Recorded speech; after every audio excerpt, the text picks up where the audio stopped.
According to the 9/11 Commission, the airplane that appeared over Washington and went on to strike the Pentagon was Flight American 77, the same plane that had disappeared from radar screens over West Virginia almost 1 hour before. But they never provided any evidence of that. As we have seen, the flight data recorder's serial number that could have identified the airplane was never released. All the debunkers have to show for Flight 77 is a small piece of wreckage carrying an American Airlines serial number. But this piece could have been placed by anyone onto the grass after the impact. In fact, unidentified men in suits were seen meddling with the debris right after the impact, in direct violation of the rules of a crime scene. A contractor who was only 100 yards away from the point of impact stated, "It was DPS, the guys in the black coats. They were here right then and there. That's what I don't understand. Where did they come from? Maybe they knew something. I don't know." The debunkers claim that the witnesses' accounts are more than sufficient to identify the airplane. Hundreds of people saw an American Airlines jet fly into that building. But it's presumable that if anyone wanted a different airplane to look like an American Airlines aircraft, they would have at least thought of painting the fuselage with the same colors. The majority of witnesses recall seeing a large airliner, but there are also witnesses who describe a much smaller, executive-like airplane. I was just casually looking out of the window. In the corner of my eye, I saw what looked to be maybe a 20-passenger corporate jet, no markings on the side. From my office, I was able to see a white jet, like a Gulfstream type commuter jet, I guess. Omar, you say this was a smaller plane, 10 to 15 passengers maybe? No es muy grande. No es muy grande. It's not like too big, it's just... tú sabes los aviones comerciales. It's like business airplane. Like a business jet. It looked like a commuter plane, 2-engine, come down from the south, real low, proceed right on and crashed right into the Pentagon. And are you fairly sure that it was what we sometimes describe and recognize as a small commuter plane? Yes, it was. By the witnesses' accounts alone, it's impossible to establish what kind of airplane it was. As the plane clipped 5 light poles before striking the Pentagon, the debunkers maintain that the distance between the light poles indicates a corridor wide enough that only a large airliner could have created it. Ce qu'on peut voir justement, c'est que l'avion en arrivant a tombé 5 pylônes qui étaient sur sa trajectoire, et ces pylônes étaient espacés de 25 mètres. Troviamo alcuni lampioni abbattuti, 5 lampioni. Tutti insieme fanno una fascia larga 26 metri. Facciamo finta di ipotizzare che non sappiamo che si tratti di un aereo. Sappiamo che c'è qualche cosa largo 26 metri che è passato di lì. 26 meters is roughly 85 feet, but the wingspan of a 757 is 124 feet, which means any airplane with an 85-foot wingspan could have downed those light poles. It didn't need to be a 757. In fact, with a 100-ton airliner hitting a reinforced concrete building like the Pentagon, one would expect to find a situation similar to this. What immediately stood out instead was the absence of large, identifiable pieces of debris which are usually found after the crash of an airliner. Bob Pugh was the first professional cinematographer to arrive on site. No one was in control of the area. I had free reign. And there's a lot of debris in the foreground of those videos. Again, very small pieces. I mean, I'm standing on pieces a dinner plate or smaller in size. All the while I'm looking for wreckage, and I can't find a piece of anything that I recognize. I can't see the tail, I can't see the wheels, I can't see the engines, there's no chairs, there's no luggage. According to the debunkers, there are no large pieces of debris on the lawn because most of the airplane ended up inside the building. Quindi gran parte dei frammenti dell'aereo non sono fuori perché l'aereo è entrato nell'edificio. Purdue University has produced a detailed computer animation illustrating the official version of the event. We had the plans for the Pentagon, all the details, right down to the last reinforcing bar. The speed of the airplane and the direction from which came was given to us by the Transport Safety Institute. According to the official version, the plane approached in a low trajectory, clipping 5 light poles from the nearby intersection. Slightly tilted to the left, it hit a trailer parked outside the building with the bottom of the right wing, and then impacted the facade at an angle of 42 degrees. Most of the plane penetrated the facade and proceeded inside the building on a diagonal course, causing destruction as it was being destroyed. The fuselage pierced through the outer wall of the C-ring, producing this round-shaped exit hole 10 to 12 feet wide. There are, however, many problems with this version of the events. The first one is the actual wingspan of a Boeing 757. Most of us remember the facade of the Pentagon after it had collapsed. But before it collapsed, right after the impact, this is what the building looked like. This series of pictures was taken by a Navy photographer shortly after the impact. There doesn't seem to be enough damage for a Boeing 757 to have penetrated the building almost in full. Using the best part from each image, a digital expert has created this composite picture, which has become the universal tool of reference for anyone involved in the debate. The composite picture shows an almost continuous opening at ground level, about 90 feet wide. The damage extends to the second floor, with an entry hole about 15 feet wide. This is enough, maintain the debunkers, to have accommodated most of the plane inside the building. Effectivement, on peut se demander où est-il passé. Et puis, si on prend des photos qui ont été prises à des instants différents et qui justement, par un assemblage, ont permis de montrer les dégâts qui étaient réellement visibles sur la façade, et là on voit clairement que tout le rez-de-chaussée a été anéanti sur une longueur de 30 mètres, et puis au milieu, bien sûr, vous avez le trou de la carlingue.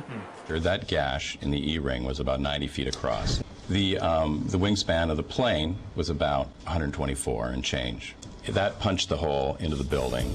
It is true, the wingspan of a 757 is 124 feet, but the debunkers forget that the plane came in at a 42-degree angle, which makes the projected wingspan on the facade 160 feet wide. That's almost twice the 90-foot existing gash. As shown in this animation, the left wing should have also destroyed these two windows to the left of the opening. But the whole segment to the left of the opening doesn't seem to have been hit by a wing traveling at 500 miles per hour. The window's wooden frames are still in place, and the glass seems to have been broken from the ensuing explosion, not from the impact itself. The limestone covering the facade has fallen off, but the bricks underneath appear practically untouched. By the same projected angle, the right wing should have impacted the facade all the way to this column on the second floor. In fact, there is a diagonal cut on the second floor wall that could have resulted from the wing's impact. But this puts most of the wing above the second floor slab, which means it never penetrated the facade to begin with. So where did it go? This is the explanation by Popular Mechanics for what happened to the wings. The wings did not fully penetrate the facade. In fact, the wings had already been partially sheared off by the time the plane even hit the building. The fuselage mainly made the hole that existed. Conspiracy theorists want to know why it wasn't the width of the full wingspan of the plane, and actually just the simple reason was that the wings came off. But where did they go? Popular Mechanics doesn't say. A similar problem is posed by the horizontal stabilizers, which extend some 50 feet in width. As they are mounted 3 feet higher than the wings, they should have impacted the facade approximately here and here. But there are no visible marks from their impact on the facade, nor is any recognizable piece of the stabilizers visible on the lawn. Same story for the tail, which raises 24 feet above the fuselage. At the time of impact, the tail should have hit as high as the windows on the 4th floor. The Purdue animation shows the tail entering the building in full, as if it were cutting through butter. But the facade above the entry hole doesn't show any significant damage, and the glass from the windows around the hole isn't even broken. For the missing tail and stabilizers, Popular Mechanics offers this generic explanation. A plane flying 500 miles an hour, hitting a concrete wall that is extremely reinforced, there's not going to be much left of it. You're not going to see it sitting on the lawn of the Pentagon in 1 or 2 or 3 pieces. But here is the problem. If part of the wings, the stabilizers, and the tail disintegrated against the facade, how could the fuselage penetrate it almost entirely? The fuselage is by far the weakest part of the plane, as it basically consists of an empty cylinder meant to carry the passengers and their belongings. How fragile the fuselage is compared to the wings is explained by aviation expert Jacques Rolland. Jacques Rolland, ancien général de l'armée de l'air, est aujourd'hui le meilleur expert en crash aérien auprès des tribunaux. Il n'est pas du tout évident de comprendre qu'effectivement, dès que vous avez un choc à l'avant, l'ensemble s'enfonce à la vitesse de pénétration, en fait. Et le premier point dur se trouve ici. Tant que vous n'arrivez pas là, l'avion, c'est du papier. Question.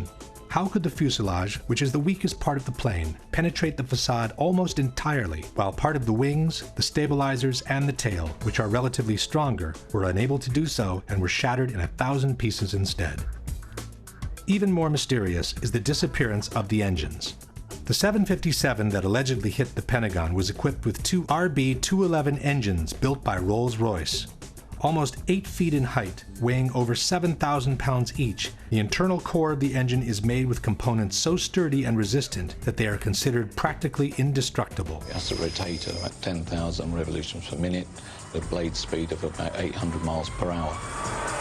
To operate at around 1700 degrees, they're designed not to melt. Quali sono le parti che non vengono distrutte, che non si squagliano per il calore?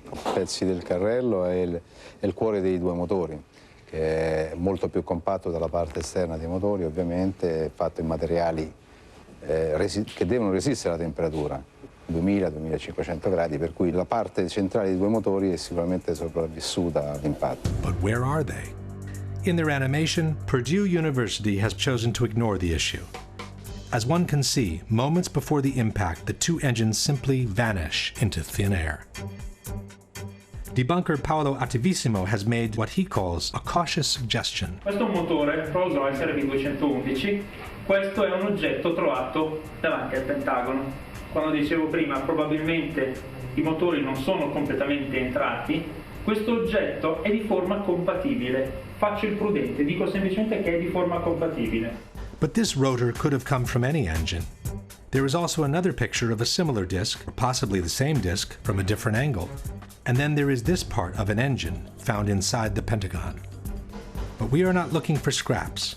We are looking for 2 3-ton pieces of machinery made with steel and titanium that after an accident should look something like this. Or like this. Or like this.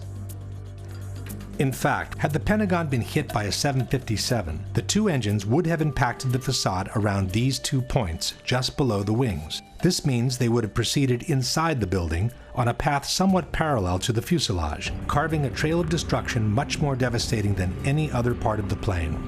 È un proiettile simile il motore? Sì, sicuramente sì. Può essere tranquillamente un proiettile.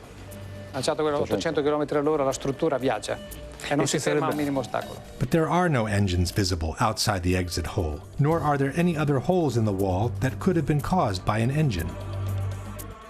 Question: can you explain what happened to the core of the two engines, which is built with components so strong and resistant to be considered practically indestructible? Now for the biggest mystery of all, the exit hole. According to the official version, it was the fuselage of the plane that created this hole in the wall of the C-ring. On September 15, 2001, the Pentagon renovation manager stated, "The plane penetrated through the E-ring, D-ring, C-ring. The nose of the plane just barely broke through the inside of the C-ring, so it was extending into AE drive a little bit." The AE drive is the internal alley separating the C-ring from the B-ring.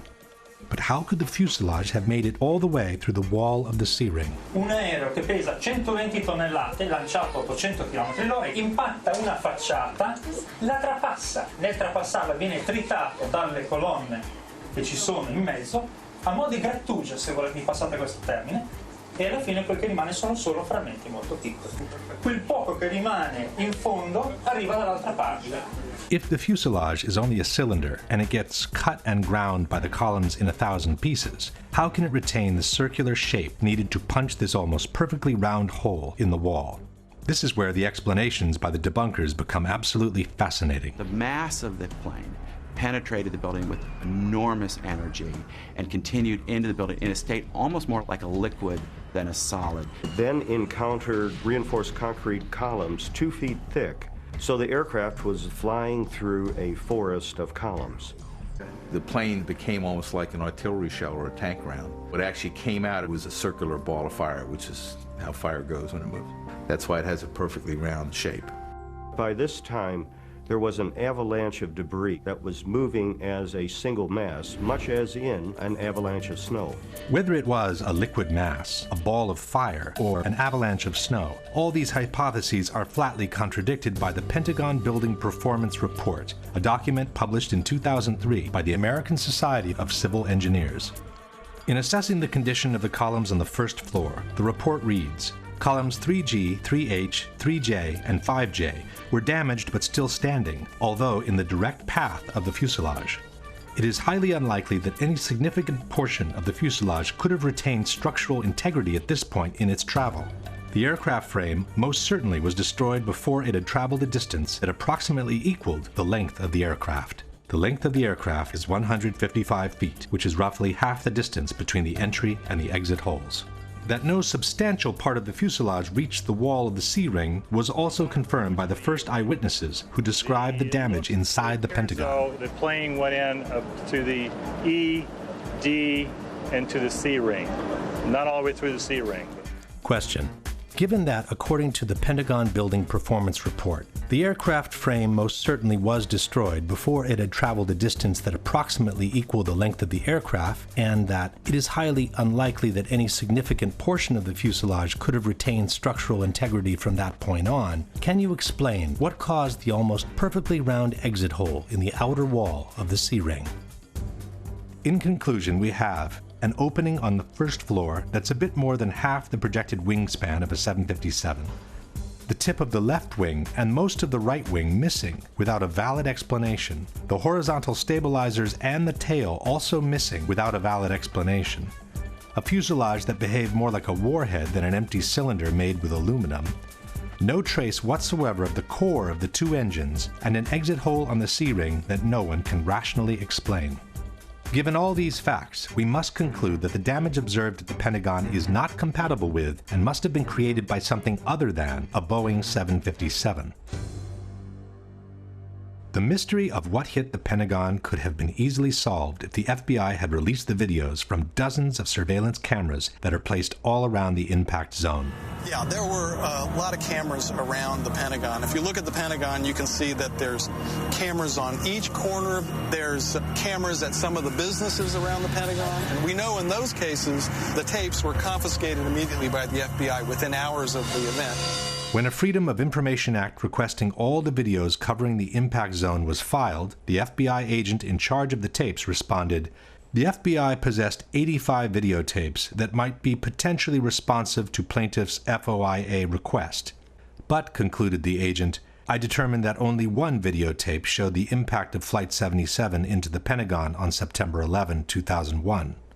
This is the tape we have all seen many, many times." The FBI could have released all the videos anyway, just to allow the public to see by themselves what was actually shown in each of them. But for some reason, they preferred to keep them under wraps. I've filmed before down at the Pentagon, before 9/11. There's got to be at least 100 video cameras ringing that building, in the trees, everywhere. They've got that plane coming in with 100 angles. I want to see the video. I want to see 100 videos that exist of this. Why don't they want us to see that plane coming into the building? Not only has this question never been answered, but an in-depth analysis of the only footage of the impact ever released contains a dramatic surprise. Initially, the DoD released these 5 frames taken from a Pentagon parking security camera. Later on, in 2006, the DoD released the entire sequence from which the 5 frames had been extracted. The time-lapse sequence runs at approximately 1 frame per second, and it shows the moments leading up to the impact, the large explosion, and the billowing fire that ensued. Unfortunately, the video does not show the airplane in transit. All we can see in the frame preceding the explosion is what appears to be the tail of an airplane followed by a trail of white smoke. But the body of the plane remains covered by this concrete column standing in the foreground. The Department of Defense also released a second video, taken by a different camera from the same parking lot. The second camera was actually located in the very column that obscured the view of the plane in the first video. This aerial shot of the Pentagon shows the actual location of the 2 cameras. The second camera faces in the same direction as the first, and it offers a clear, unobstructed view of the same field of action. By using the moment of the explosion, we can synchronize the 2 cameras with absolute frame-by-frame accuracy. By synchronizing the 2 cameras, we notice that the second video begins earlier than the first, while the first lasts longer than the second. This leaves us with a middle common section of about 100 frames, which are perfectly synchronized with each other. From the moment the police car moves on, the action proceeds in an identical manner both in the frames preceding the explosion and in those following the explosion. Especially in the second part of the videos, after the explosion, we can verify how each couple of frames depicts exactly the same action by looking at the shape of the billowing smoke. This confirms that the two cameras were operating in perfect synchronization. This is only to be expected. After all, the two cameras were controlled by a centralized recording system called multiplexer, or TLR. There is, however, one pair of frames from the two videos that shows a completely different action from one another. They happen to be the two frames in which the plane travels across the lawn. It's frame 23 in the relative count. As the first video showed the tail and the trail of smoke, we would expect the second camera placed in this concrete column to show the entire body of the plane in the same position. It does not. In the corresponding frame, camera 2 shows only the tip of the plane entering frame from the right-hand corner. But how can the nose of the plane be behind the tail at the same moment in time? The synchronization system allows for a maximum fluctuation between the two cameras, or margin of error, of 1/30th of a second.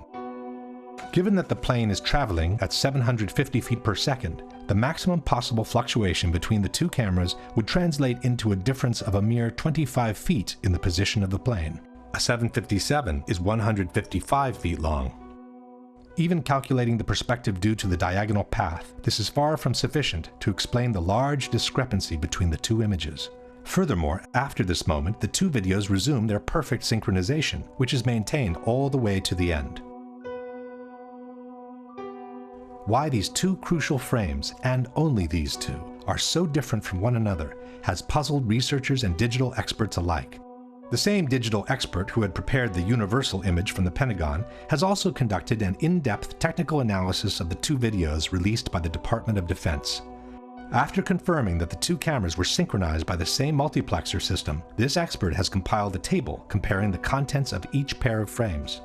As one can see, frame 23 is the only one showing a strong inconsistency between the two images. The expert has then proceeded to analyze the two frames with the most sophisticated digital tools and has obtained some astonishing results. A series of Boolean subtractions reveals that a small part of the image is actually present in both frames.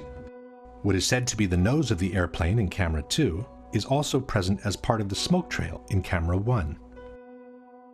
It seems in fact as if someone has retouched this area of the frame by means of cut and paste in order to cover the plane, while he has kept the end of the smoke trail to make it look like the nose of the plane entering frame.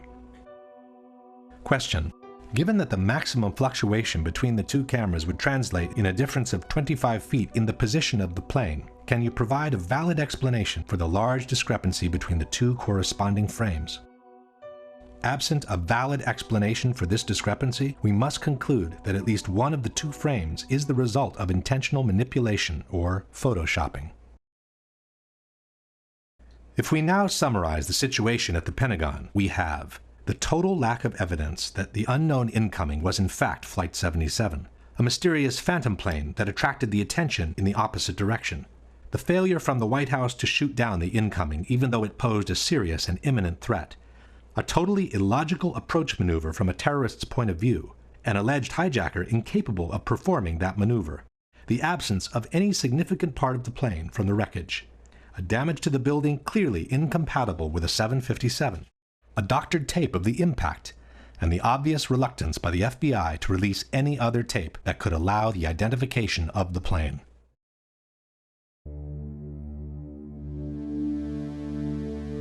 The whole issue of Flight 93 basically boils down to one question. If you just happened to drive by and someone told you that a Boeing 757 has just crashed into this hole and most of the 100-ton airliner is now buried under the ground, would you believe it or not? This is the kind of puzzlement the people from Shanksville experienced when they arrived on the crash site of Flight 93. We drove back that road, and where the road ended, that's where the plane was. And I mean, you know, the only thing I could tell, I get out, like I said, I heard this thing, I felt the explosion, saw the fireball, and I get up there and I'm thinking, where is it, just debris, pieces, small pieces of debris, and the trees were singed and burning, just smoldering. Nothing. It was just little pieces. There was nothing to actually, like a door or window or anything. You couldn't really, it was just little pieces of shrapnel everywhere. So what's that right there? Over in here. TV reporters were also at a loss when faced with the idea that an actual plane had just crashed on that site. You know, at first I wasn't even sure that this was, that these were pieces of the plane. They're so small, and it's indistinguishable. You can't tell whether it's a piece of the fuselage or a piece of the seats. You don't know what it is. Chris Kanicki, he's a photographer. He was back there just a couple of minutes ago, and Chris, I've seen the pictures. It looks like there's nothing there except for a hole in the ground. Basically, that's right. From where we could see, there wasn't much left. Any large pieces of debris at all? No, there was nothing that you could distinguish that a plane had crashed there. It's really all you see is a large crater in the ground and just tiny, tiny bits of debris. Alert also went out to Somerset County Coroner Wallace Miller. He hurried to the scene, an abandoned strip mine. When he arrived, he couldn't believe his eyes. It looked like someone had gouged about a 10-foot wide, 10-foot deep trough through the strip mine area. But when you looked in, it was just covered with dirt. There was nothing there that you could really say was an airplane. Dennis Roddy was the editor-in-chief of the Pittsburgh Gazette. Airplane debris? Nothing I could identify. Possibly the most disconcerted of all was the mayor of Shanksville, Ernie Stuhl. Ja, mein Schwager und ein guter Freund von mir waren die Ersten hier. Sie haben in Shanksville an einer Straßenecke gestanden und sich unterhalten. Ihr Wagen stand gleich in der Nähe und so waren sie die Ersten hier. Dann kam erst die Feuerwehr. Alle waren wie vor den Kopf gestoßen, weil sie zu einem Flugzeugabsturz gerufen wurden. Aber da war kein Flugzeug. Kein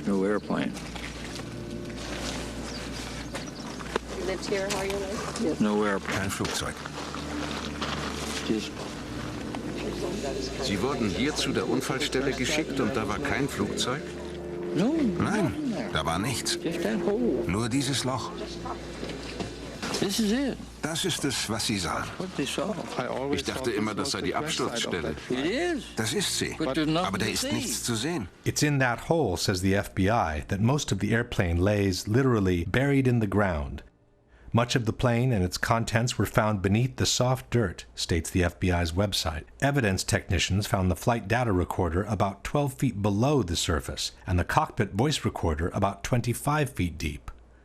Since the two black boxes are located in the tail of the plane, one must conclude that also the cockpit, most of the fuselage, the passengers' seats and bodies, and their belongings somehow managed to get buried deep underground.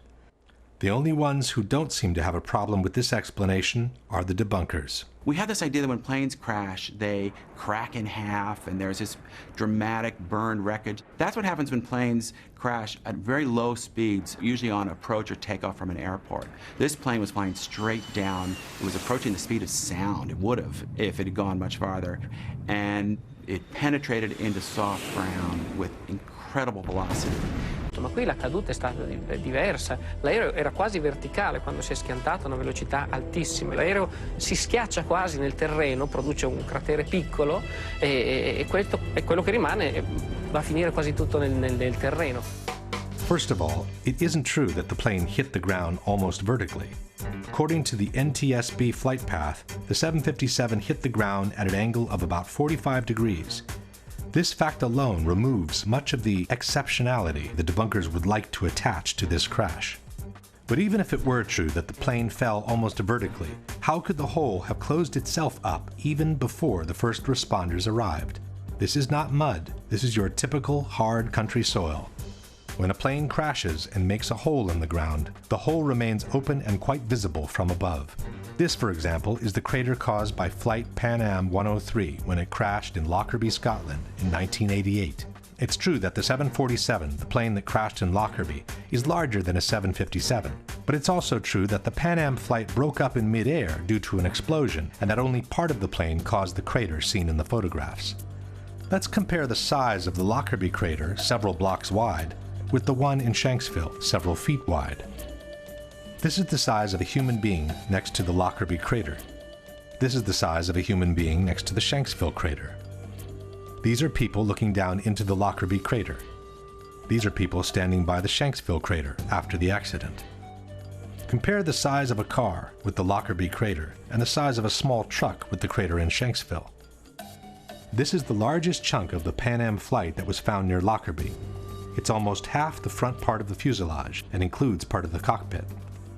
This is the largest piece of debris we have ever seen from Shanksville. It's a piece of fuselage a bit wider than 2 passenger windows in a picture released 5 years after the event.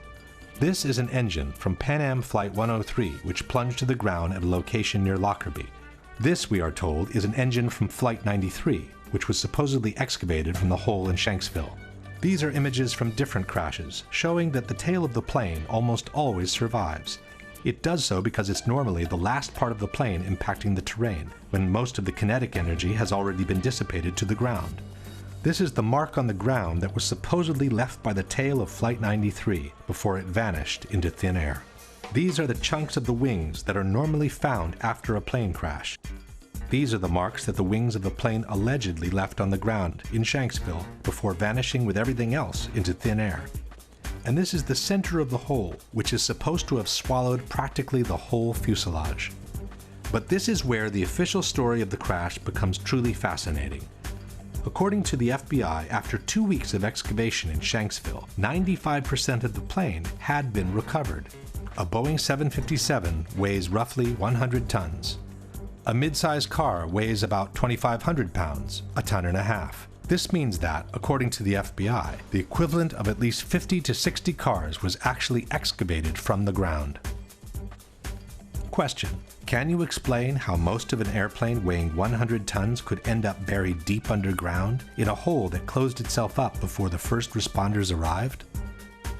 But even if it were true that 95% of the plane has been recovered, where is it? Why have we never been shown it? When a controversial accident happens, all efforts are made to recover as many pieces of the plane as possible. These, for example, are the remains of the flight from Lockerbie, which have been pieced together in a hangar. These are the remains of TWA 800, the flight that crashed in the ocean near Long Island in July 1996. These are the remains of flight Itavia 870, which crashed in unclear circumstances near Ustica, Italy in 1980. Why wasn't the same thing done with United 93? Given the controversy on the absence of debris, coupled with the rumors of a possible shootdown, it would have been the perfect way to put all the conspiracy theories to rest. Instead, we are told, all the recovered parts of the plane have been sequestered by the FBI, and no one has ever been able to see them. As far as we know, Flight 93 might have never crashed in Shanksville to begin with. There is another problem for those who support the official version. When an airplane crashes to the ground, normally a plume of thick black smoke rises to the sky and continues to burn until all the fuel is consumed. But instead of being faced by something like that, this is what the people in Shanksville saw. Das ist das, was wir gesehen haben. Sieht fast aus wie ein Pilz. It looked like a mushroom cloud, he said. But under the cloud there is no plume of black smoke rising to the sky, and the mushroom shape is the classic result of a bomb explosion. The same local reporter also noticed the absence of smell from burnt jet fuel and the odor of scorched earth instead. And there's a very strong odor of the scorched earth. This is the only way I can describe it. It doesn't smell like jet fuel. It smells like... Kendall, how do you describe it? Just burned earth. Burned earth. It smells like burned earth. The grass next to the hole also indicates there was no fire after the explosion, as it appears perfectly dry and untouched all around. Some have suggested that this is only the initial explosion, and that the plume of black smoke hasn't started to rise yet. But this hypothesis is disproven by this video, taken by a local amateur shortly after the explosion took place. Crash over on Lambertsville Road. As one can see, the initial cloud floats in the air, but the typical plume of black smoke rising from below is not there. Don't know anything. If we fast forward the video, we can see that the situation doesn't change much. After more than 1 minute, the initial cloud is still there, but there is no black smoke whatsoever rising from below. Question: since the plane was carrying 8,000 to 10,000 gallons of fuel at the time of impact, can you explain why there is no plume of black smoke rising from the ground after the initial explosion? But the toughest problem for the supporters of the official version is to explain how different parts of debris could end up several miles away from the crash site, even though the plane is supposed to have hit the ground in one piece. William Bunch was a reporter for the Pittsburgh Gazette. I gathered all the information I could and quickly learned that there were a lot of things about the crash of Flight 93 that didn't really add up right away. The fact that debris fell on this lake a couple miles away at the same time that the plane was crashing. The lake Bunch is talking about is Indian Lake, which is located a couple of miles southeast of the crash site. According to the debunkers, there is a valid explanation for the debris found in the lake. Perché quello che le dice dei pezzi trovati chissà dove sono arrivati a Indian Lake, che è a 1600 metri di distanza. Sono stati trovati pezzettini di carta che sono volati perché c'è vento. First of all, it's not true that there was wind on that day. As the images show, there was only a light breeze gently moving the air all around. The very cloud from the explosion, as we have seen before, practically didn't move for over 1 minute. Secondly, it wasn't just small pieces of paper that were found. From the Pittsburgh Tribune we read, "By Wednesday morning, crash debris began washing ashore at the marina. Witness John Flegel said there was something that looked like a rib bone amid pieces of seats, small chunks of melted plastic, and checks." In any case, the problem is not limited to Indian Lake, which is 2 miles away from the crash site. Debris from the plane was found as far as 8 miles away, near New Baltimore. This is the map of the debris field published by the Pittsburgh Tribune. CNN also reported the secondary field, confirming that the debris belonged to Flight 93. Well, Darren, in the last hour or so, the FBI and the state police here have confirmed that they have cordoned off a second area about 6 to 8 miles away from the crater here where this plane went down. This is apparently another debris site, which raises a number of questions. Why would debris from the plane, and they identified it specifically as being from this plane, why would debris be located 6 miles away? Could it have blown that far away? Seems highly unlikely. And as to whether it broke up on the way, we don't know that. FBI is being very tight-lipped about that. But again, it leads to that possibility. It certainly leads to a number of questions. Since the plane is supposed to have hit the ground in one piece, can you explain how it was possible for debris to be found 6 to 8 miles from the crash site on a day when only a light breeze was blowing? The extension of the debris field is not the only fact suggesting a shootdown. There are other elements that seem to confirm it. Standing there watching on TV and the lights flickered in the building. About that time we heard the engines roar, and we took off out of the building. As we were coming out from the office out through the building, the ground shook and we heard big boom. Looked over and saw the big ball of fire. Flegel later told other people about the lights flickering. I was in Atlanta, and I was sitting there talking to another guy, and I was explaining to him about whenever we were standing in the office and the lights flickered and everything.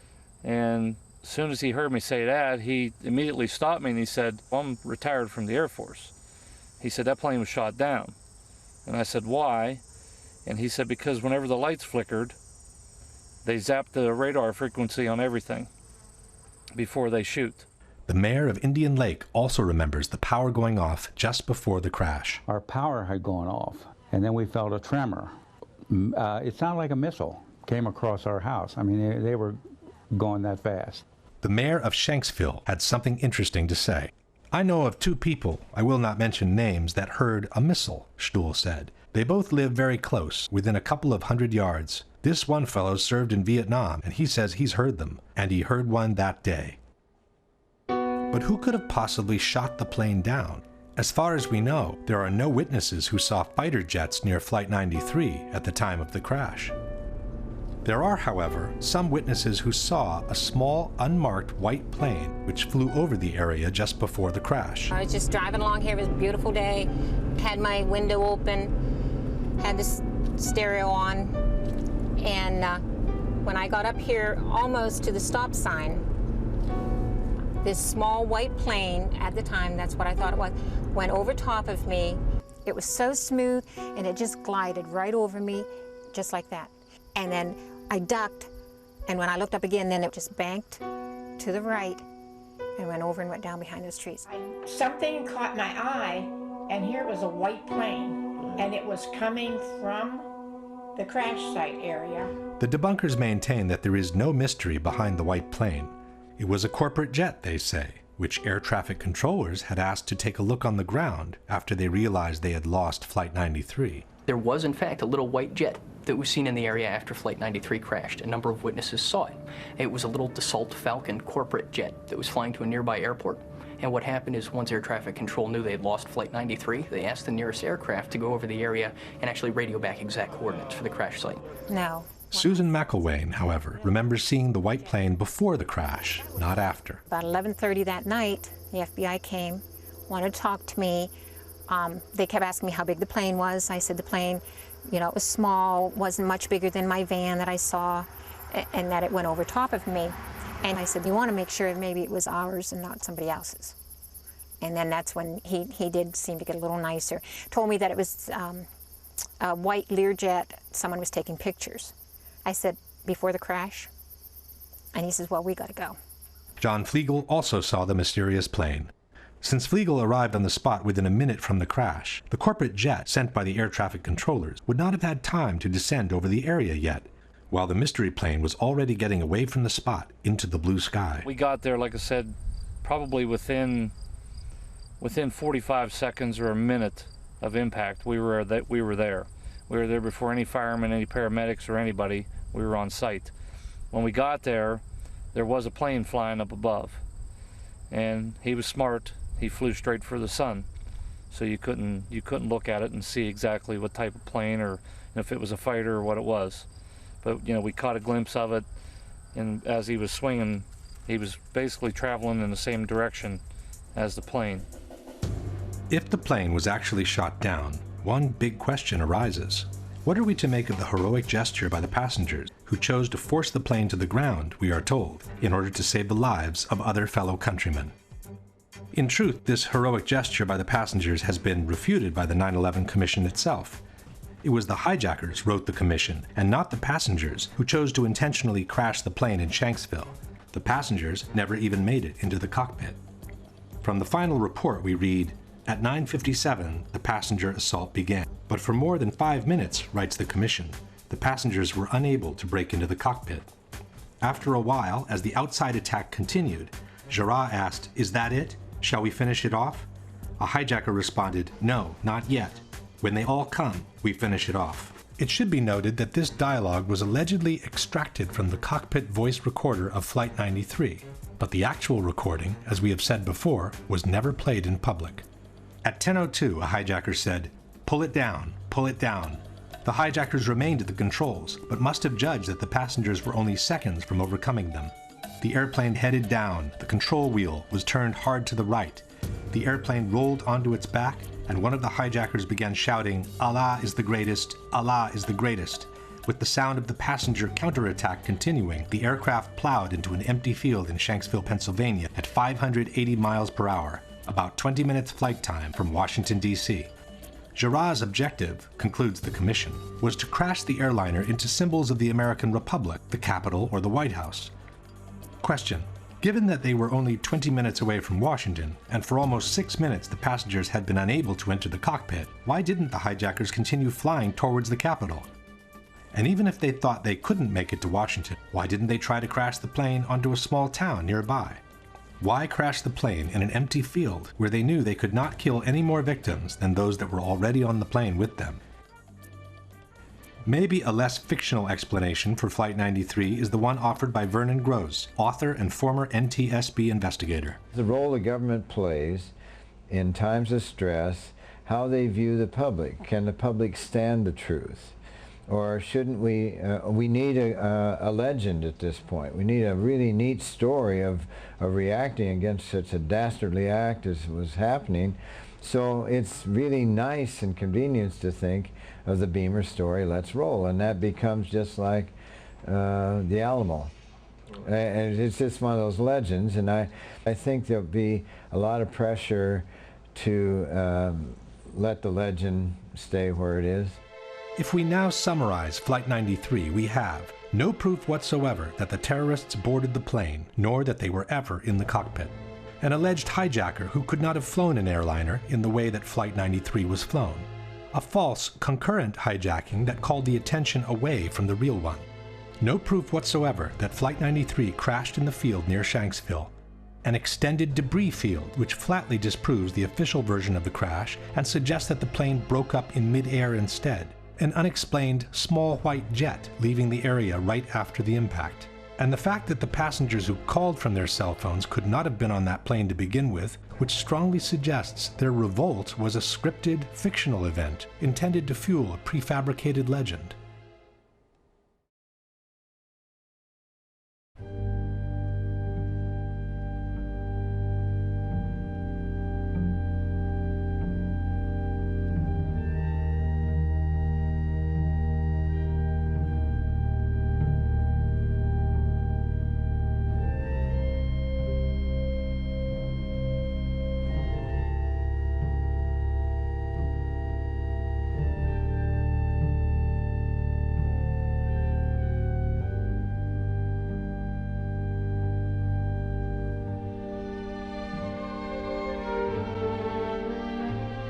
God, I'm on the 83rd floor. What? I'm on the 83rd floor. What's the telephone number you're calling? Congress C.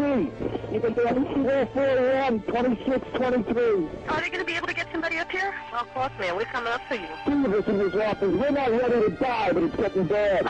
There's no one here yet, and the floor is completely engulfed. We're on the floor, and we can't breathe. Please hurry. No fire for now, and no smoke, right? Of course there's smoke. Where are you? What's where you guys up to? We're getting there. We're getting there. Doesn't feel like it, man. I got one too. It's very hot. I don't see any air anymore. Okay. All I see is smoke. Smoke rises to the roof there. We're on the floor. We're in a window. Can't see. Can you stay on the line with me, please? Yes, ma'am. I'm going to die, aren't I? No. Say I'm going to die. Ma'am, say your prayers. Thank God to blow you in from the left. Help! Help! Ma'am? Help! What the hell happened? Oh, my God. Oh, God!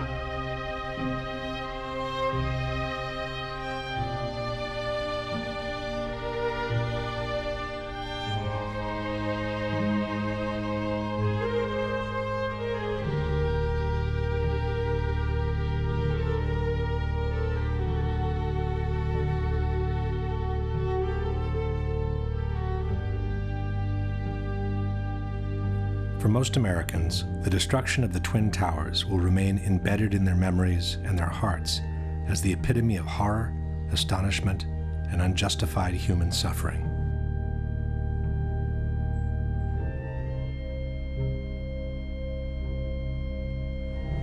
But for some, it may have represented the moment where large corporate interests of global reach and cynical economic greed found the perfect place for a secret encounter.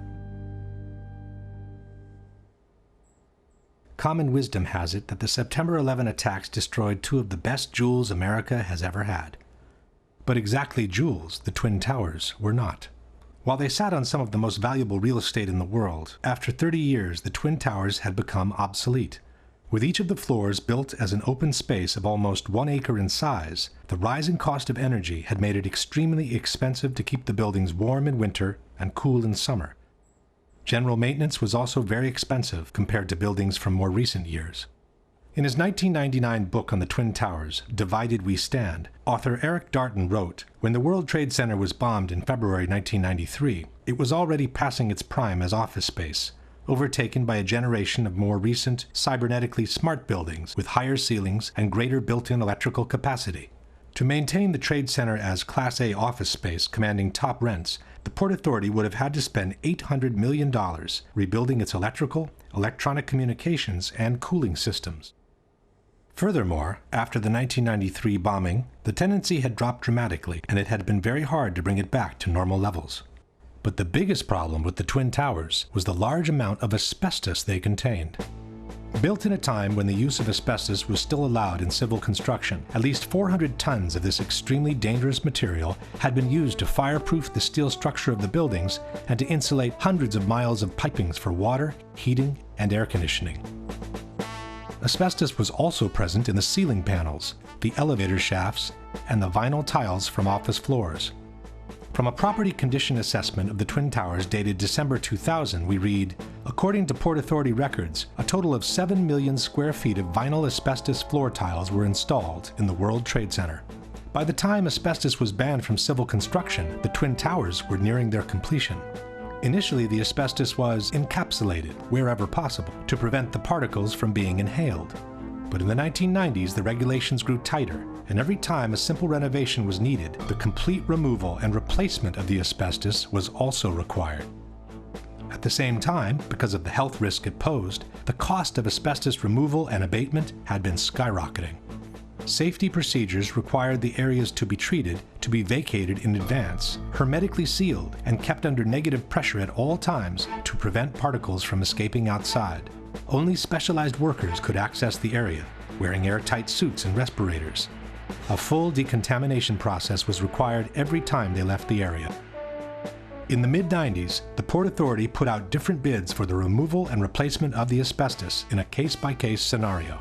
For example, this is a 1995 contract for the installation of 2 low-voltage substations in Towers 1 and 2. One section in the contract listed the replacement of asbestos at floors 41, 42, 75, and 76 in Tower 1 and floors 75 and 76 in Tower 2. Total cost for the asbestos removal and replacement, $868,000. Tower 2, 40th floor, contract for asbestos removal and abatement, total cost, $650,000. Towers 1 and 2, removal of asbestos and new ceilings at floors 7, 41, and 75. Total cost, $882,000. It soon became clear that the Twin Towers were quickly turning from a prestigious asset into a serious liability. From the December 2000 condition assessment, we read, from 1986 to 1999, a total 31 contracts were bid, and a total of $58.2 million was spent in abatement projects. By then, 3.5 million square feet of vinyl asbestos floor tile was removed. Only half of the initial 7 million square feet installed. At the estimated cost of $5 to $6 per square foot, that accounted for an additional $20 million in cost for the Port Authority, and that was for the floor tiles only. There were also hundreds of thousands of square feet of spray-on fireproofing to be removed throughout both buildings. And then there were the elevators. This is the list of elevator shafts with asbestos-containing material as of December 2000. This is Tower 1. And this is Tower 2. Reportedly, by the year 2000, the Port Authority was looking at an asbestos abatement bill of as much as $1 billion, the same money it would have cost to build a brand new tower. Back in the 90s, the Port Authority had sued the insurance companies, trying to get them to cover the cost of the asbestos removal. But in May 2001, 4 months before the terrorist attack, the Port Authority of New York and New Jersey lost their 10-year-old court battle. At that point, the Port Authority was between a rock and a hard place. The Twin Towers could no longer be maintained without incurring the cost of asbestos removal, yet they could not be demolished because of the large amounts of asbestos they contained. The only remaining option was to dismantle and remove the 2 poison-filled giants one piece at a time. But the cost of such an operation would have been so astronomical that no one has ever tried to put a number on it. Luckily for all, the stalemate was broken when a real estate tycoon named Larry Silverstein, who already owned Building 7, offered to purchase a 99-year lease for the Twin Towers. 76 years old, and look at him go. He walks fast, talks fast, and is always selling. Silverstein seemed in a big hurry to close the deal. Even though he had been hospitalized for a car accident during the bidding operations, he asked his doctors to take him off the morphine so the deal could be finalized. So I told the doctor, I said, kill the morphine, and I got to get my people in here, because you can't think with morphine. So they let the morphine run down. The pain was terrible, but I brought everybody together, and that's when we framed our best and final bid. On July 24, 2001, Larry Silverstein celebrated the acquisition of the Twin Towers with a public ceremony. Silverstein signed the lease on the World Trade Center just 6 weeks before 9/11. He then took out an insurance policy covering the Twin Towers for $3.2 billion in case of total destruction. Silverstein then began spending every morning of the week in his new office in the North Tower. And so my mornings were spent at the Trade Center, and then by noon I was back uptown. But on September 11, luckily for him, Silverstein didn't go to work. Even though he had already scheduled a business meeting in the North Tower, he found out that his wife had made an appointment for him at the dermatologist. The morning of September 11th, Silverstein was scheduled to have breakfast at the restaurant at the top of the North Tower. He canceled at the last minute at the insistence of his wife, Clara, who wanted him to go see his dermatologist. That particular morning, my wife, God bless her, had made an appointment for me at the doctor. I said, okay, yes, dear, I'll go. Everyone who was in that restaurant that morning perished. And then, just minutes later, received a telephone call to turn on a television set and witnessed this horrendous circumstance. This is how, on the evening of September 11, Larry Silverstein found himself in control of some 12 million square feet of new office space to be built on some of the most valuable real estate in the world. And since the terrorist attacks had been two separate events, contended Silverstein, the insurance companies would have to pay him $7 billion to rebuild what he has always been calling My Three Towers. I will spend $7 billion on My Three Towers. Eventually, a settlement was reached for $4.5 billion, which was still 1/3 more than the amount initially insured by Silverstein. And since on September 11, due to the terrorist attacks, Building 7 had also been destroyed, Silverstein received another $800 million to rebuild a skyscraper that had originally cost $400 million. It's a much more beautiful building. It's a glass facade, allows the light to come into the space. The views on four sides are phenomenal, and the space looks magnificent. In the meantime, all the asbestos from the Twin Towers has been inhaled by the citizens of downtown Manhattan, and especially by the first responders and volunteers who worked at Ground Zero, who are now being decimated by mesothelioma and other pulmonary diseases. In the debate over the destruction of the World Trade Center, two important organizations have played a major role. One is NIST, the National Institute of Standards and Technology, which was officially tasked by the U.S. government to investigate the collapse of the three skyscrapers. In 2005, NIST presented their final report on the collapse of the Twin Towers, and in 2008, the one on Building 7. For the Twin Towers, NIST concluded that they were brought down by the consequences of the impacts and the ensuing fires, while Building 7, according to NIST, was brought down primarily by fire alone. In other words, they fully confirmed the official version by the U.S. government. The other organization to bear weight on the debate has been Architects and Engineers for 9/11 Truth, an association of professionals in civil construction founded in 2006 by San Francisco architect Richard Gage. Architects and Engineers lists over 2,000 experts in structural engineering, science of materials, architectural design, fire protection, science of construction, metallurgy, and even experts in controlled demolitions. Since they've entered the fray, Architects and Engineers has brought to the table a solid amount of scientific information refuting the official explanation by NIST on the collapses and confirming the theory of controlled demolitions instead. At the same time, Architects and Engineers has acted as an unrelenting watchdog for every action taken by NIST, pointing out every single error in their work, and even forcing them, in some cases, to make corrections to their reports. I think it's something that we need to clarify and correct in the final version of the report. Okay.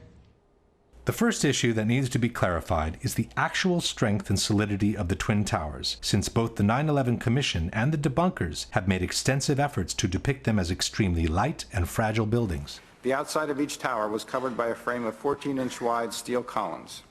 The centers of the steel columns were 40 inches apart. These exterior walls bore the majority of the weight of the building.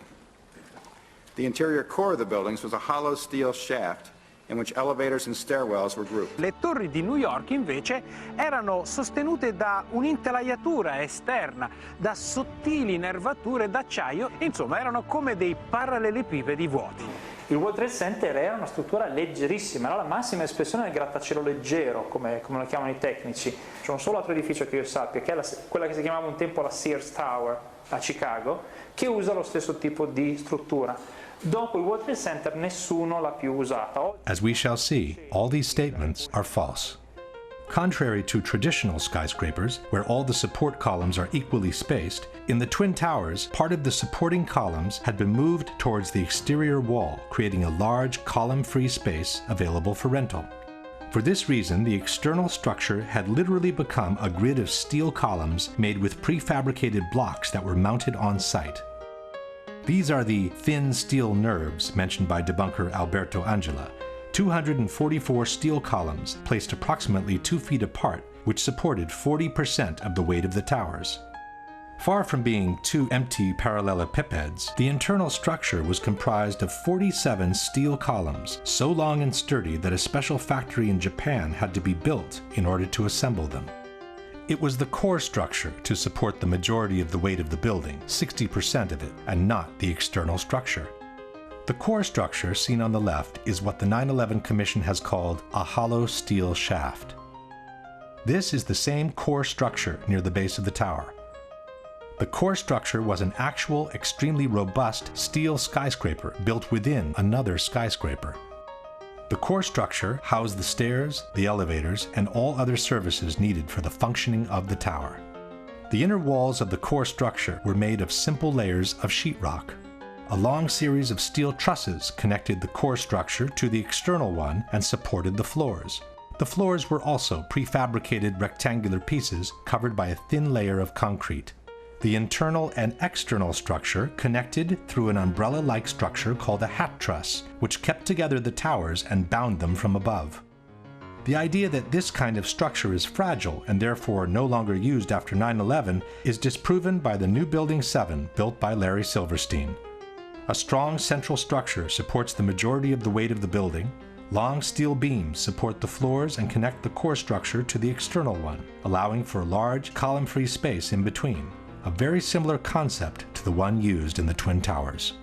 Most importantly, the debunkers forget to mention that the Twin Towers were built with a structural redundancy of 3 to 5 times the weight they were meant to support.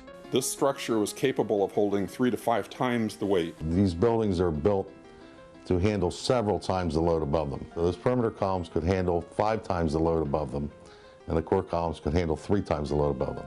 In addressing the solidity of the Twin Towers, the Massachusetts Institute of Technology stated that its 244 perimeter columns made it one of the most redundant and one of the most resilient skyscrapers. On the same subject, the architectural firm of Roth & Sons wrote, "The building as designed is 16 times stiffer than a conventional structure. The Virindale trusses would be so effective, according to the engineer's calculations, that all the columns on one side of a tower could be cut, as well as the 2 corners and several columns on the adjacent sides, and the tower would still be strong enough to withstand a 100-mile-per-hour wind." John Skilling, the structural engineer who designed the Twin Towers, stated, "Live loads on these perimeter columns can be increased more than 2,000% before failure occurs." In particular, the Twin Towers were designed to sustain the impact of a large airliner traveling at 600 miles per hour and still remain standing. Interviewed in 1993 by the Seattle Times, John Skilling stated, "We looked at every possible thing we could think of that could happen to the buildings, even to the extent of an airplane hitting the side. Our analysis indicated the biggest problem would be the fact that all the fuel from the airplane would dump into the building. There would be a horrendous fire, a lot of people would be killed, the building structure would still be there." And it was. After the impacts, both towers remained standing, showing no major effect on their stability. Furthermore, NIST has confirmed that the initial jet fuel fires themselves lasted at most a few minutes. This means that from that moment on, the only available source of fuel for the fires was common office furnishings. And, as we know, regular office fires are not hot enough to affect the stability of a steel structure. No steel frame high-rise building has ever collapsed due to fire. In over 20 years, I have not seen, until recently, a protected steel structure that has collapsed in a fire. These kinds of designs have performed extraordinarily well over history. In fact, until this occurrence, no building had fallen down because of fire. Furthermore, NIST estimated the combustible fuel loading was somewhat lower than found in prior surveys of office spaces. The number of interior walls, and thus the minimal amount of combustible interior finish and limited bookshelf space account for much of the differences. There was no reason for the towers to collapse at that point. With a structure that had clearly withstood the impacts and with less than average office content to feed the fires, both buildings should have remained standing, allowing for the evacuation and rescue of everyone who had survived the initial impacts and the fires. Instead, both buildings suddenly collapsed from top to bottom, one 56 minutes after the impact, the other as much as 1 hour and 42 minutes after the impact of the plane. Why? The debate on the collapse of the Twin Towers centers around 2 major questions. One is what caused the initial collapse of the top section of the building onto the lower part of each tower. The second is what caused the complete destruction of the remaining healthy structure below, once the top section had collapsed on it. As far as what initiated the collapse, at first we were told that the heat of the fires had softened and melted the structure of the building. In 2002, NOVA depicted a scenario envisioned by many experts at the time, that the truss connections failed in the extreme heat, causing the floors to fall onto one another, precipitating the collapse. As the steel began to soften and melt, the interior core columns began to give. Then you had this sequential failure that took place where it all pancaked one after the other. In fact, it became known as the pancake theory. Donc ça a donné lieu à la théorie qu'on appelle la théorie du pancake, c'est-à-dire que comme cette partie-là est tombée sur un plancher, ce plancher a cédé, puis en cascade, c'est tous les planchers qui ont cédé, qui sont tombés les uns sur les autres. C'est ça qu'on appelle la théorie du pancake. But the pancake theory had a major flaw. It forgot to explain why the core structure of the towers collapsed. Furthermore, experts pointed out that jet fuel produces barely half the heat needed to melt steel. It would not have been enough to disconnect the trusses from the external structure. At that point, the official explanation backtracked and settled for a more generic weakening of the steel due to the fires. You don't need to melt the steel columns, you just need to start weakening them. What we found is it doesn't take temperatures high enough to melt steel. It just has to heat up the steel so it expands and then softens and weakens the structure until it collapses. In the new explanation, the initial failure was no longer blamed on the rupture of the steel trusses, but on their sagging due to the heat. The trusses stayed connected to the columns, even as they sagged from the heat. They pulled on the columns, bowing them inward nearly 5 feet in some areas, until the columns reached the breaking point. Il incendio continua ad ardere, sta scaldando l'aria e scalda l'acciaio del solaio soprastante, che a questo punto comincia a flettersi, perde la propria resistenza ai carichi, si flette, tira in dentro le colonne, e a un certo punto le colonne della facciata che sono portanti, portano circa il 40% del peso della struttura, si rompono. Suddenly the columns snapped, and as a result the entire top of the building came down pretty much in free fall because the kinetic energy that was unleashed was just huge. NIST also maintained that the impact of the airplanes widely dislodged the fireproofing from the trusses, hastening the process that eventually caused them to sag. It should be noted that NIST made the dislodgement of the fireproofing a necessary condition for the towers to collapse. The buildings would not have collapsed under the effects of the airplane impact and the jet fuel ignited multi-floor fires. And the reason it collapsed is because the fireproofing was dislodged. But the theory of the sagging trusses created even more problems than the one before. First of all, there is no proof whatsoever that the fireproofing from the steel had been widely dislodged by the impacts, as NIST has maintained. The steel structure of a skyscraper is elastic, not rigid, and it absorbs the impacts by slowly swaying back and forth, not by vibrating. The building swayed slowly one way toward the Hudson River to the west. And by the time it came back, I just jumped up and just had to get out of the elevator. In fact, there are good reasons to believe that the fireproofing from the steel was not dislodged at all, as in the following example. This is James Glanz for the New York Times. When the plane hit the North Tower between the 94th and the 98th floors, Steve McIntyre, an engineer for the American Bureau of Shipping, was reading his email on the 91st floor. The plane hit, and I think he described it as the biggest wham he'd ever heard. But there wasn't much shaking. His email was still there after the impact. He was still staring at a glowing screen. He had a little knick-knack, a piece of slate in the shape of a sailboat, hadn't fallen off his desk. Pictures of his wife and kids just propped up on a bookcase were still upright. Nothing had fallen over. McIntyre was just below the point of impact. If his pictures didn't even fall, why should the spray-on fireproofing have been detached from the steel trusses? Secondly, there's no proof that the temperatures were high enough to seriously weaken the steel in any case, with or without fireproofing. The majority of the jet fuel was burnt up instantly in the big fireball, and it was gone. The fires that were left were office furnishings and carpet and things like that. A lot of things in these kind of buildings have to be fire resistant by nature. It's required by code. In their computer simulation, NIST claims to have observed temperatures beyond 1800 degrees during the fires. But NIST has used their own computational model, and they've never published the data from their simulation. When architects and engineers asked to verify the computer model used by NIST, their request was denied. The truth is that NIST itself admitted in their own report to have no proof for temperatures high enough to seriously weaken steel.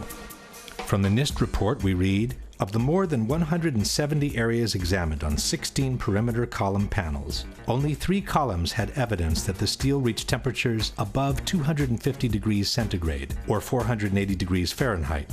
Only 2 core column specimens had sufficient paint remaining to make such an analysis, and the temperatures did not reach 250 degrees centigrade.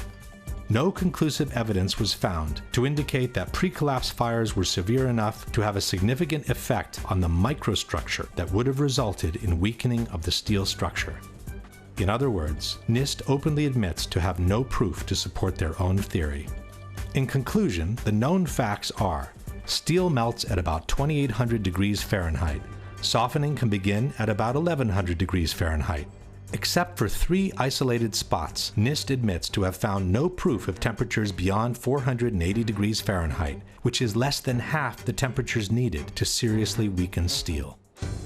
On the other hand, there is multiple evidence that the temperatures needed to seriously weaken steel were not reached for a sustained time in the Twin Towers. The first one is that a group of 16 people managed to descend through the area devastated by the impact without obviously being burned alive. One of them is Brian Clark. And when we came to the 78th floor, the last layer was standing, but it was cracked, and there were flames licking up the other side of the wall like this. It wasn't a roaring inferno. I sensed that the flames were maybe starved for oxygen right there, you know, in the interior.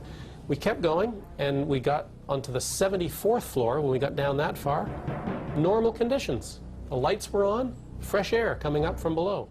Attivissimo has maintained that these people managed to survive because in that part of the building the stairwell runs on the side of the tower and not through the center. Quando sono passati di lì, sono passati attraverso una zona che era nell'angolo opposto rispetto agli incendi. Quindi è logico che non siano stati bruciati. Questa scala fa questo giro e scende. In truth, stairwell A traverses to the side of the tower on the 82nd floor, but Clark and his colleagues were on the 84th. This means they descended 2 floors in the center of the tower before crossing over. Furthermore, one of Clark's colleagues went back from the 81st to the 91st floor before descending all the way to the ground. Ron DiFrancesco, who went in the 81st floor with me, he went up to 91, caught up to the people, laying down on the floor, to thinking that there was fresher air at floor level. He made his way back to the stairs. And so I started to run downstairs, and so I ended up on ground level, and I went to walk out.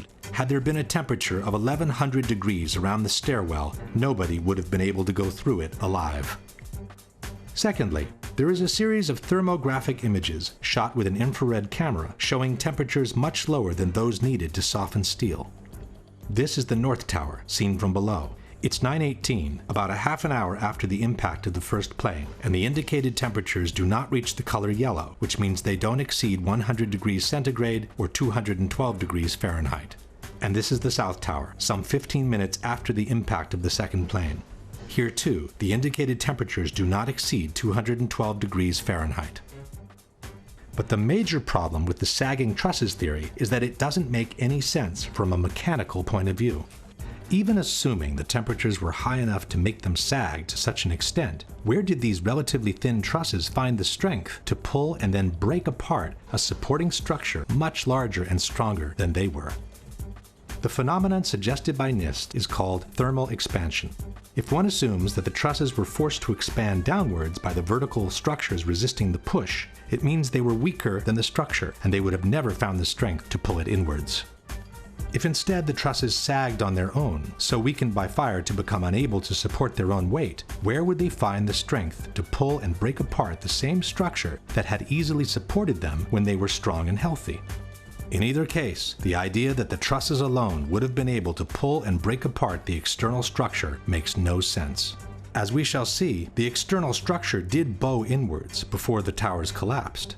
But a much greater force than their own must have been applied to those trusses for them to be able to pull and break apart the structure they were attached to. Question: can you provide any evidence that the fireproofing from the steel trusses was widely dislodged by the impact of the planes, which NIST has made a necessary condition for the collapses to be caused by fire? Can you provide any evidence that the temperatures in the Twin Towers were high enough and lasted long enough to seriously weaken the steel in the areas where the initial collapses occurred? Can you explain how a sagging truss, weakened by heat, could pull and eventually break apart the structure it is attached to, with no external force being applied to it? If the explanation by NIST on what caused the initial collapse seems seriously flawed, their explanation on what caused the complete destruction of the towers does not exist. Within more than 10,000 pages filled with technical data of relative importance, in a footnote on page 82 of the NIST report we read, the focus of the investigation was on the sequence of events from the instant of aircraft impact to the initiation of collapse for each tower. For brevity of this report, the sequence is referred to as the probable collapse sequence, although it does not actually include the structural behavior of the tower after the conditions for collapse initiation were reached and collapse became inevitable. With the simple word inevitable, NIST purports to have explained the total destruction of 80,000 tons of a perfectly healthy steel structure upon itself.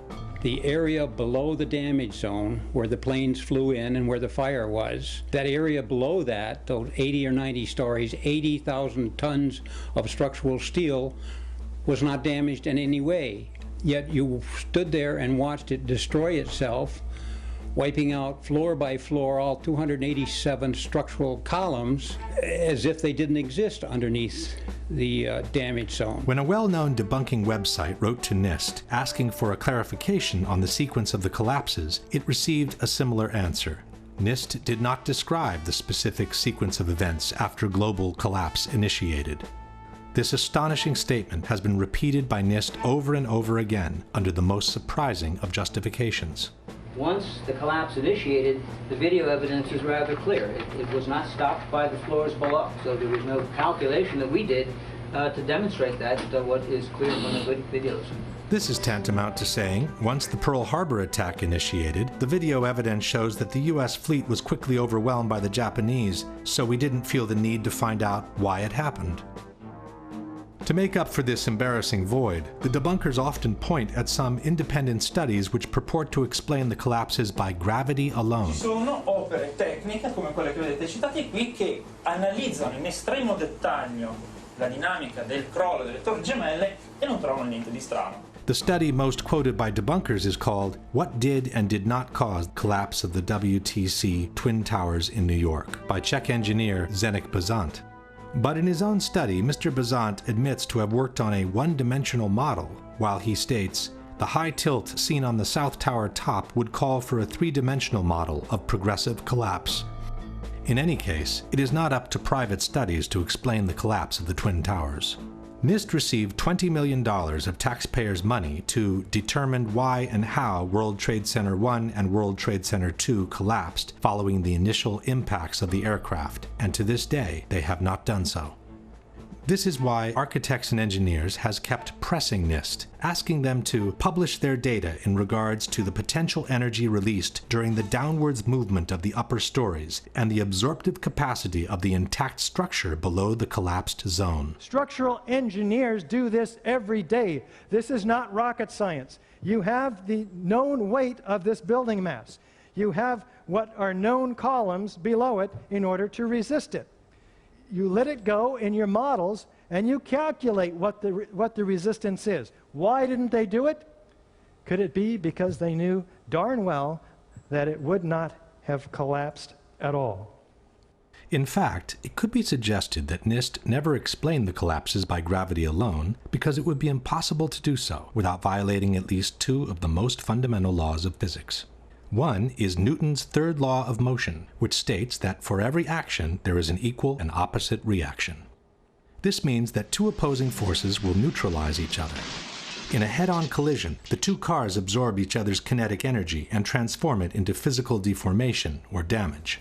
After that, the system comes to a rest, as there is no more energy to be dissipated. The top section, pushing on the bottom section, it's going to meet equal forces as it goes.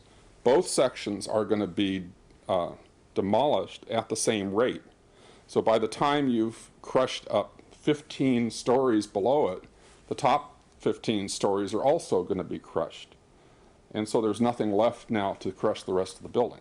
Something of this kind is what we should have seen when the top section of the towers collapsed onto the lower one. The upper and lower sections should have mutually destroyed each other until all the energy is dissipated and the system comes to a rest. Alternatively, as shown in this experiment with two towers made of snow, the top section could have fallen off to the side after the initial collapse. What could not have happened is this. A little tiny chunk of the building can't possibly fall and crush the entire structure below it. This is such a simple, fundamental concept that architects and engineers were astonished in seeing it totally ignored by NIST. This is high school physics, and our whole society is being led to believe that these fundamental laws of physics, hard science, don't apply anymore. But even if we assume that the top section of the tower had enough potential energy to destroy the rest of the structure below, it could not have done so at the speed it did, which was near freefall speed. That would have violated an even more important principle in physics, known as the law of momentum conservation. This law states that the total energy within an isolated system must always remain the same. As we have seen, the energy can be transformed within the system, from motion to physical deformation.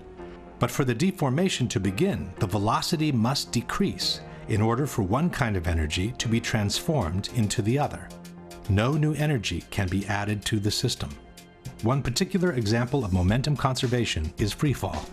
Freefall happens when the only force applied on an object is gravity. This means that all the potential energy contained by the object is converted into vertical motion.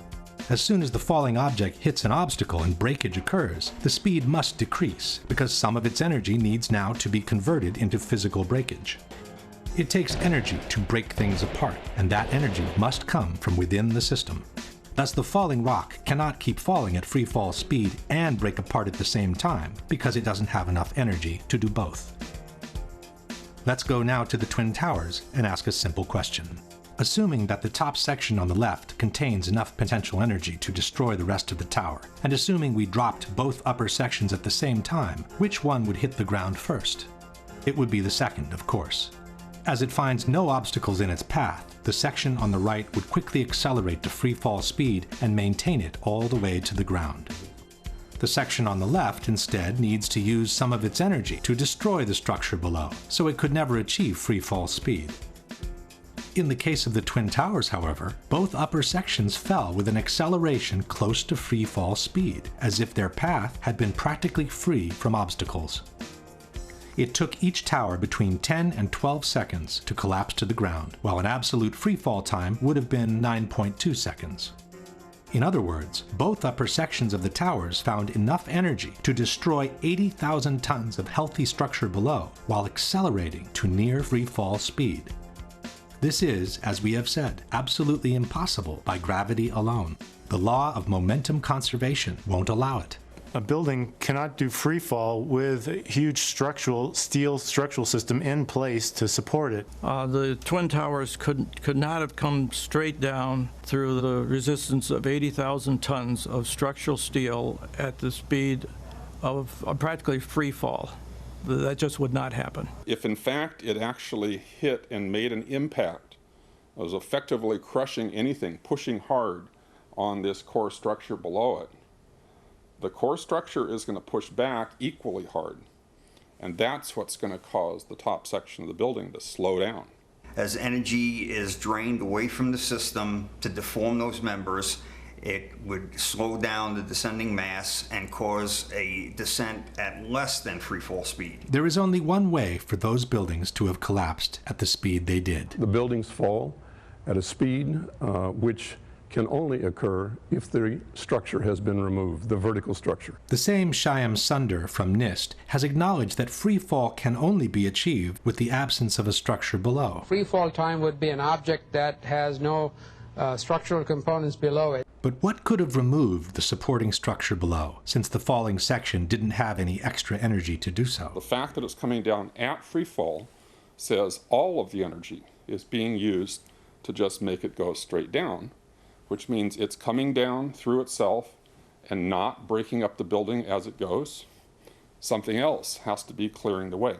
There is only one known way to allow that kind of acceleration while removing the supporting structure. A building cannot do free fall without it being blown up. That's the only way it could come down at free fall. The only way that a building can accelerate as it collapses is by having pre-engineered, precisely timed, and precisely placed explosives. In other words, controlled demolition.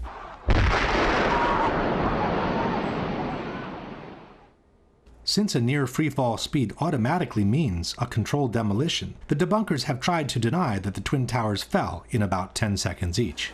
Tempi di crollo, si parla di 10 secondi, tempo di caduta libera, esatto, ma i tempi di crollo delle torri gemelle non sono quelli di una caduta libera. Sono, sulla base dei video disponibili, di almeno 16 secondi. Basta ascoltare la durata del boato.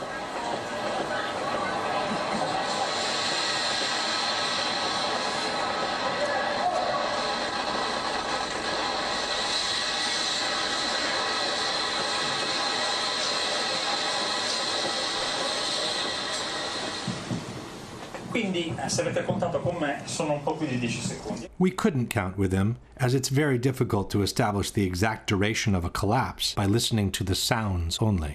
Furthermore, a couple of seconds more or less would not make a big difference, as the time for the transfer of momentum between each collapsing floor must be considered anyway. So a floor impacting on a floor below would transfer momentum, and that floor, those floors would transfer momentum such that in the Twin Towers, if you didn't have any columns whatsoever, it would still take a minimum of 30 seconds for these towers to collapse, just by transferring the momentum of the floors. In any case, the near free-fall speed of about 10 seconds has been confirmed by different official sources. The 9/11 Commission wrote that the South Tower collapsed in 10 seconds. Mr. Sunder from NIST has confirmed similar timings. The measurements have indicated that Tower 1 collapsed in about 11 seconds and Tower 2 collapsed in about 9 seconds. Mr. Sunder has also acknowledged that the towers came down practically at free fall speed. As a result, the entire top of the building came down pretty much in free fall. The same admission is present in the official report. Since the stories below the level of collapse initiation provided little resistance, the building section above came down essentially in free fall. At this point, we can pose the following question. Given that the building section above came down essentially in free fall, given that for free fall to occur, no supporting structure must be present, and given that the falling sections didn't have any extra energy to destroy the structure below, can you suggest anything different from some kind of controlled demolition for the removal of the supporting structure, which was necessary for near free fall speed to be achieved? At this point, one may wonder what the response by the debunkers has been to all the scientific arguments presented by architects and engineers. There has been no response. All the debunkers have done is to either belittle this association of professionals or to ignore it altogether. Et pour les ingénieurs, quand vous regardez les ingénieurs qui ont signé, alors là, c'est hallucinant. C'est-à-dire que vous avez des ingénieurs en électricité, en hydraulique, en sûreté nucléaire. Enfin bon, c'est vraiment la tour de Babel de l'ingénierie. Les personnes qui sont compétentes en calcul de structure, alors je les ai regardées, une petite trentaine, je suis généreux. Hein. Whether the experts in structural engineering are 30 or 300, it should not make any difference. It's their arguments that must be refuted, and Courant has never done so. Attivissimo instead has chosen to belittle architects and engineers as a whole by terming all its members as gymnasium builders. Abbiamo soltanto Richard Gage e I suoi 1200 costruttori di palestre che dicono ma secondo noi. But Attivissimo has never responded to their arguments either. But the most shocking statement comes from Popular Mechanics.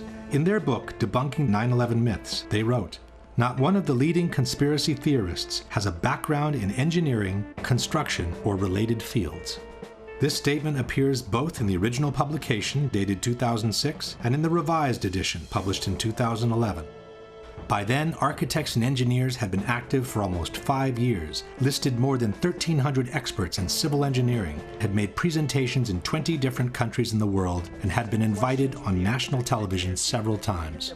And what caught my eye is their claim that more than 1,300 architects and engineers examined the evidence about Building 7's collapse and disagree with the official report issued by the National Institute of Standards and Technology. I certainly am much more open-minded about it than I was, and it is because of the involvement of the 9/11 families and all these engineers and architects. Clearly, they know more than I do. The truth is that from the moment architects and engineers has entered the fray, not one of their scientific arguments disproving the official version and confirming the theory of controlled demolitions has been refuted in any way by the debunkers or by anyone else.